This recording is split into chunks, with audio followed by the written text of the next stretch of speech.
അങ്ങനെയിരിക്കെ ഒരു ദിവസം രാത്രി ആ പെൺകുട്ടിയുടെ വയറ് ഒരു ബലൂൺ പോലെ വീർക്കാൻ തുടങ്ങി.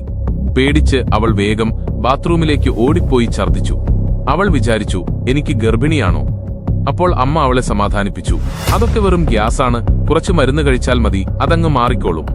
പക്ഷേ മരുന്ന് കഴിച്ചിട്ടും അന്ന് രാത്രി വേദന കൂടി.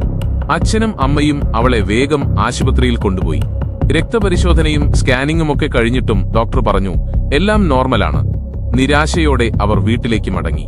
പക്ഷേ വയറ്റിലെ വീക്കം കുറയുന്നതിനു പകരം ദിവസം കഴിയുന്തോറും കൂടി വന്നു. ഒരാഴ്ച കഴിഞ്ഞപ്പോൾ വേദന സഹിക്കാനാവാതെയായി. അവർ വീണ്ടും ആശുപത്രിയിലേക്ക് ഓടി. ഇത്തവണയും ഒരു കുഴപ്പവുമില്ലെന്ന് ഡോക്ടർമാർ പറഞ്ഞു. അതോടെ അമ്മയ്ക്ക് ഡോക്ടർമാരിലുള്ള വിശ്വാസം നഷ്ടപ്പെട്ടു. അവർ അവളെ നഗരത്തിലെ ഏറ്റവും നല്ല കുട്ടികളുടെ ആശുപത്രിയിൽ കൊണ്ടുപോയി. അവിടെ ഒരു സ്പെഷ്യലിസ്റ്റ് ഡോക്ടർ അവളെ പരിശോധിച്ചു. വയറിന് ഭക്ഷണം ശരിയായി ദഹിപ്പിക്കാൻ കഴിയാത്ത ഒരു അപൂർവ രോഗമാണെന്ന് ഡോക്ടർ കണ്ടെത്തി.